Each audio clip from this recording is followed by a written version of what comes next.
Oh, okay. All right, we ready? We are ready.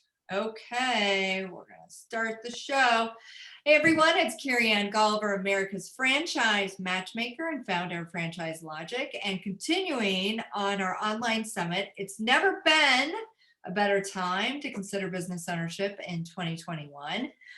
Start a business, buy a business, start a franchise. Which one's the right fit for you? Today's panel guest, I am so excited, is JoAnna Brandi. JoAnna Brandi, welcome. Thank you. Welcome. So everyone that's tuning in, JoAnna Brandi she is an author, she's a speaker, she's a coach, she is a certified Chief Happiness Officer, which I think is amazing. She's been in her own customer loyalty business for over 30 years. And her most current book, 54 Ways to Stay Positive in a Changing, Challenging, and Sometimes Negative World, gives a lighthearted look at a very serious topic. And her specialty is teaching the science of happiness. There is actually science behind happiness in her business. She works with business owners and their teams to create positive cultures and positive spillover effects, which I cannot wait to hear what that's all about. So, JoAnna Brandi, thanks again for carving out some time on your calendar with all the people chiming in today. So, how in the world did you get involved in such an amazing topic like happiness? Sitting right here in this chair 17 or 18 years ago, I got an email from a friend who said, all he said was, I think you will like this. If you're free tomorrow night, please join.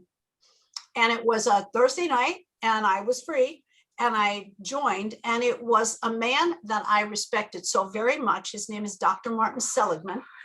And I had read his book, Learned Optimism, many years before. And so he was doing a presentation, which actually was I think a recruitment call to recruit coaches. He had just written the book, Authentic Happiness, and his plan was to recruit 1,000 people around the world to take his work and package it inside their work and bring it out to the world, because at the time, his number one goal was to raise the tonnage of happiness on the planet. Well, I was sitting in the chair, and I don't know if this has ever happened to you, but I got this feeling that it was like a lightning bolt hit me in the head. It went straight down my spine and into the ground. I was transfixed, and I knew before the call was over, I was a goner. I was going to join no matter what he was selling. It was a 6-month program. And at the very least, I thought it would help make me happier. And it did. But at the very best, it introduced me to a whole group of people that were studying happiness with Marty and other people in the field, like Tal Ben-Shahar, who taught happiness at Harvard at the time. So I got in at the very beginning of this science of happiness being pushed out into the population. And it was like falling in love. Yeah. To me, it was magical. I've always loved science. So to me, to have science-backed, evidence-based tools to work with was magical. And I'd been a consultant for many years in customer loyalty by that point. And I knew that that's what companies needed, just from listening to the people who were working in call centers. Now, does his book, is it happen to match the background of your wall? The color? No. Okay. No. Okay. All right. Because Happiness Advantage. Have you ever read that book? Oh my gosh, yes. That's Sean Aker, who worked with Tal Ben-Shahar, and his book is orange. Yes. Yes. Yeah. Yes, I'm staring at it.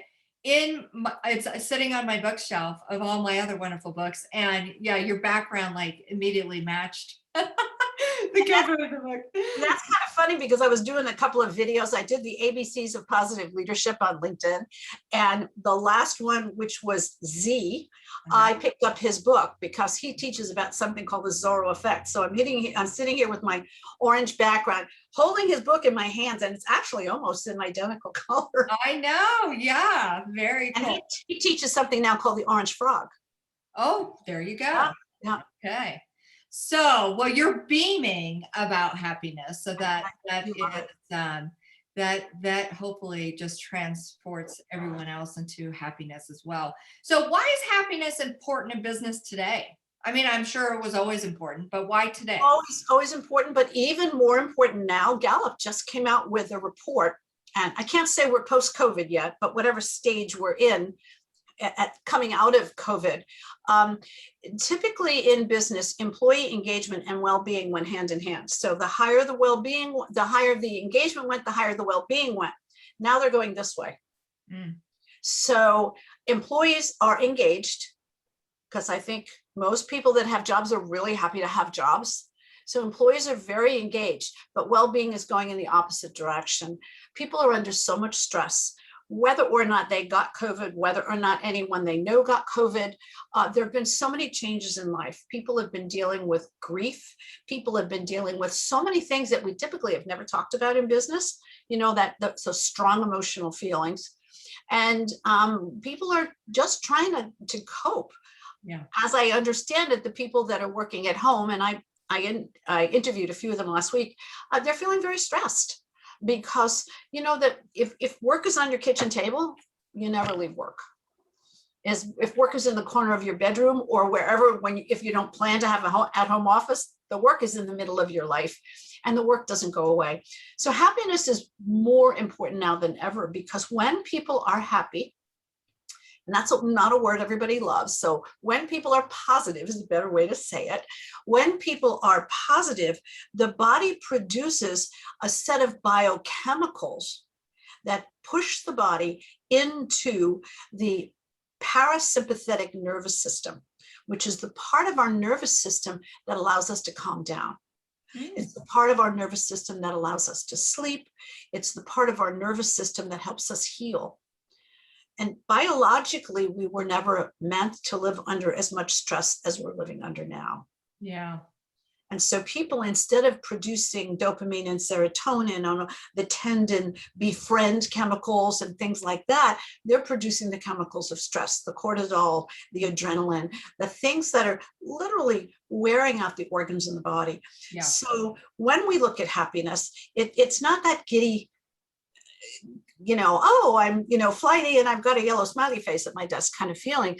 It's a very deep sense of satisfaction. It's a sense of being empowered on the job. It's a sense of being engaged in the job. It's having enough autonomy versus being told what to do. You're being asked, how do you think we should deal with this? Mm-hmm. It's having a boss that sees your strengths and allows you to play to your strengths. And over the last 20 years, which is about as long as the happiness has been, the science of happiness has been around. It actually was 1998 when Marty Seligman, having become the president of the American Psychological Association, pretty much put down the gauntlet. And he said, I'm a great therapist. Yeah, I can take anybody who's depressed or down or whatever, and I can bring them up to normal. But we don't have any data. We don't have anything to show us how do we take people that are normal and bring them to the other end of the spectrum where they can be vibrantly happy and flourishing. And he raised $40 million. Mm-hmm. And so the money started coming in, and they began doing research and realized that there is, at the other end of that bell curve of normal distribution, there's something called positive deviance, where people are positive, they're deviant than the normal population, but in a positive way. Nice. Yeah, it's very cool. So I love that phrase. I like being positively deviant. Yeah. I would say you're positively deviant, right? Absolutely. Yeah, absolutely. Absolutely. And that's probably what you teach the people, the people that you're working with, the franchisors and the franchisees, to push towards being great, to push towards being better than good, right? Yes. So that just completely turned me on, and I keep studying. I don't stop studying it because they keep coming out with something. Shawn Achor just wrote a new book called Big Potential. Mm. So there's plenty to study, and we now can measure it as a KPI, a key performance indicator. Really? Okay. Yes, that's magical. That we can absolutely measure happiness at work. And we know that in companies that have measurable happiness at work, they've got bigger bottom lines. They do better on the stock market. Yeah. They've got higher sales, they've got better retention, they've got more energy, they've got more productivity. Just the energy. It's just the energy. Yeah. The statistic is that a happy person has 65% more energy than an unhappy one. That makes perfect sense, because you know, when you're not happy, you're kind of gloomy and you just want to kind of curl up in bed and say goodbye to the world. But when you're happy, you're just like, I want to go out there and rule the world, right? Oh, yeah, exactly. Yeah. Exactly. And that, I think, is so important for any new business owner, or any existing business owner, to really begin to think about, what am I doing in my organization to create the kind of positive culture Yes. where people get up in the morning and the first thing they say is, yes, you know, I really want to go to work today because work fulfills me. Work is a place where I enjoy being with people. I enjoy my customers. I enjoy the challenges. And that, I believe, requires a particular type of leadership. Absolutely. I mean, I was just, you know, on another appointment prior to us, and you know, I told the guy, look, you know, he's like, well, how successful can I be as a franchise owner? Well, you know, no one wants to work for a jerk. So it all depends on your capabilities of being a strong leader. And being a strong leader has to do with, you know, having the employees feel important and feel wanted and needed and have a voice and have somewhere positive to go where they're not going to be shut down if they have a question or an idea. You know, they're not like get totally intimidated. And, you know, when I work with candidates all the time, they're talking about, you know, I just want positive, happy people. And it's like, well, you're going to have to create an environment that's going to attract those positive, happy people. Exactly. Because if somebody walks in the door and they don't feel that vibe, and so much of it is how we feel when we're in the presence of a positive leader. Yes. One of the first questions I do positive leadership workshops, and one of the very first exercises we do in these positive leader workshops, and I do them with groups of CEOs, so they're coming from different companies, is to fill in the blank on this sentence. When somebody walks away from me, I want them to walk away feeling. And at first, they're a little bit, you know, kind of hold back a little bit. And then once somebody starts, they just roll. And I can always tell when someone is very uncomfortable with emotion, when they say something like, well, I want them to feel like they got what they wanted. And I gently push and say, well, that's not an emotion. Yeah. That's not an emotion. And I'll push a little bit until I hear it. And then they get rolling. I want them to feel inspired. I want them to feel positive. I want them to feel empowered. I want them to feel important. And that's when it really starts. You can watch the faces. And now that I'm doing it this way, you can see them all in one little spot, right? It's so important for a leader to really know the impact she's going to have or he's going to have. Yes. And because that in all these years of being in the loyalty field, I believe that your brand experience is your customer experience. It's not just the logo on the door and your perfectly matched stationery or all those other things that people invest so much money in, because the customer's perception is based on how they feel. Yeah. So the experience that you deliver, it's the experience. It's the experience. Absolutely, JoAnna, that could not be any truer in my eyes and in my mind. I mean, you know, we look at how the pandemic has really affected traditional brick and mortar businesses, right?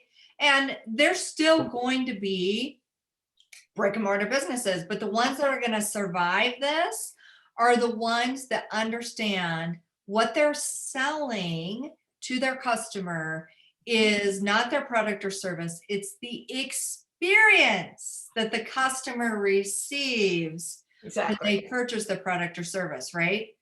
And that is key to, I think, any flourishing business. So you mentioned KPI. So what hard data, you know, is there on the impact of the happiness at work? Obviously, we talked about, you know, probably longevity of employees. Absolutely. Production overall, sales, you know, people not calling in sick all the time because they can't wait to go to work, because they're not just because, you know, Mr. Jones is their boss and they got to go to work. It's because they are inspired and excited about what they're doing in their business, right? Exactly. And when they're inspired, an interesting thing is when they're inspired and they really enjoy their jobs, they tend to be healthier. Yes. Because those same biochemicals Yes. that are helping them feel good are also building their immune system. Mhm. So they get sick less often. They Yeah. have more energy. I mentioned 65% more energy, 31% more productivity. I mean, I don't think anybody can sneeze about that. No. And the one statistic that I think is the most important right now is that we see people with 43% more adaptability when they are in that space of feeling happy about where they work, who they work for, and the work they do. Yeah. So the numbers are really there. 37% more sales. The numbers are very strong and very steady, that when you create that positive environment where people feel good about themselves, that every, you know, we talked about Sean Aker, every single important business outcome, every single business, measurable business outcome goes up. Yeah. I mean, you can't argue the data. No, you can't argue with this data. And to your point about people wanting to come to work, according to the data that I rely on, because I can measure this stuff, there is 41% less absenteeism. Yeah. In other words, people are coming to work, they're not staying home. Yeah.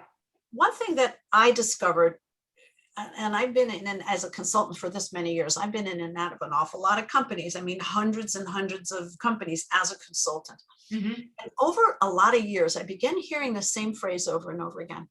And it really kind of got me in the heart center, because I'd hear people say to me, how come they never notice when I do something right, but when I do something wrong, they're all over me? And after I heard that the fourth or fifth time, I really began to say, wait a minute, this literally changed, went to the core of my purpose, which is to create happier workplaces. Because there were times when I went home from work at night and I cried. Yeah. I wasn't present to my blended family. It was, you know, blended families are difficult at best, you know, challenging at best, I should say, when you're managing 2 careers and a bunch of kids in different schools and all that other kind of stuff. But to come home at night feeling defeated, or feeling deflated, or feeling that, wow, I had so many good ideas in those meetings and I was ignored, you know, to come home at night and feel like that, it impacts every area of your life. And when I started hearing this kind of stuff, I'm saying, wow, how do those people go home? So my goal is to send them home energized. Yeah. You know, because when you get to use your strengths at work, and I had the blessing last week of hearing Marcus Buckingham speak again. Nice. In the CEO network that I'm in, you've got to focus on people's strengths. And we're not trained to do that. We're trained to look for what they do wrong and then fix it. Yeah. So the training really needs to change. Yes. Yeah. And so what is this spillover effect that you were talking about? Well, when you have that much energy in an organization, there's 2 kinds of spillover. There's positive spillover and negative spillover. I'm going to start with negative spillover. When you have that not great work experience, and when you go home, there's been energy drain instead of energy gain, you go home with not much left for your family or for your hobbies or for the things you love. And that impacts everybody. Yeah. Because we know that there are at least 3 degrees of connection. So if I go home from work deflated and defeated, I am not bringing anything home with me, because my emotions are contagious, and my deflated emotions are now impacting everyone in my life. Right. And we also now know that the children who bully in school very often come from households where 1 or 2 parents are in jobs where there are toxic cultures. So work cultures matter, even to go as far as domestic abuse. Yeah. And it just makes sense. That's a negative spillover. So Mhm. the opposite is also true. When you're creating this positive experience for your customers and your employees, each one of those are going to take that home, and they're going to let it travel on to 2 or 3 people. Because when I walk out of a store, it doesn't matter where I walk out of. When I walk out having had a positive interaction with another person, I'm more likely to spread that joy. Yes. Yeah. And I think that really matters a lot in the franchise business, because you can have one franchise and you can think about the experience you want to have, but that doesn't necessarily mean the franchisee is living the values. So I think there really, especially when it comes to franchising, there really needs to be alignment Yes. of values, of energy level. If I can walk into my UPS store over here and expect what I expect, with Rose and hi, JoAnna, that kind of stuff. I can walk into a UPS store 2 miles away and have a totally different kind of experience. Absolutely. And to your point, speaking of UPS, because I went and got my passport renewed, and of course you have to get a new picture. Oh, yes. And I went to the UPS that goes against my normal traffic pattern instead of the closer one, because of that very fact. Because when you walk in, they know me, they're smiley, they're happy. The energy in the UPS store is positive, upbeat. When I go to the other one, she's frustrated, she can't get the machines to work, and it just bogs you down. You take that negative energy to your next trip. Exactly. Yeah. And if you're the type of person that keeps wanting to talk about it, oh my goodness, you're shutting your own immune system. So if you have a bad experience and you talk about it for more than 5 minutes, the chemicals that are the way your body is reacting, you're shutting down your own immune system for up to 6 hours. Oh my goodness. Now that we know so much about how our human bodies interact, Yeah. We really need to start paying attention as business owners and managers and leaders to the emotional experience we provide for people on a regular basis. Yeah. No, and to your point also, JoAnna, I love the fact that, you mentioned the word culture, because so many people are calling me up saying, Careyann, what's the hottest franchise to buy? What's the best franchise to buy? And I say, the hottest, best franchise to buy is the one that's going to be a good fit for you. What does that mean? Well, they're going to have availability in your market. It's going to be affordable for you. It's going to give you the role that you want to play in the franchise. But most importantly, it's going to be a good cultural fit. Absolutely. Oh, yeah. And you've heard the phrase, strategy eats culture. Culture eats strategy for lunch. Sorry, I got that back. Strategy. Yeah. You can have the best strategy in the world, but if you don't have the culture, forget it. Why bother? Yeah. But what's interesting is that culture, I once had an artist draw me a picture, because when you really look at a beautiful tree with apples and beautiful fruit at the top of the tree, there's no fruit at the top of the tree unless the roots of the tree are solid and good, and the dirt around the tree is feeding. Yeah. So that's one way to look at culture. It's, we're not so different than the external world we come from. Agriculture, colere means, the Latin word colere means to grow. You're not going to grow unless those roots are strong. So when somebody's looking for a new business, for a new franchise, that's really what they should be looking at. Absolutely. How are the employees of that franchising walking out at the end of the day? Are they energized? Are they excited about telling their family about the great things that happen? Are there training programs that encourage them and teach them how to look for people's strengths and how to build on people's strengths so that the company can grow? Yeah. Yeah. Fantastic. Very, very, very cool stuff. I love it. Yes. JoAnna, Brandi, thank you so much for chiming in. And what did you so kindly offer to give people who are tuning in that want to learn more about a happy place, a happy workplace? Yes. Well, it's very simple. It's returnonhappiness.com/happy place. And it's how to 12 ways to turn your workplace into a happy place. Oh, phenomenal. Awesome. Well, again, thank you so much for joining in. Love all the science behind the smile, and make it a great day. You too.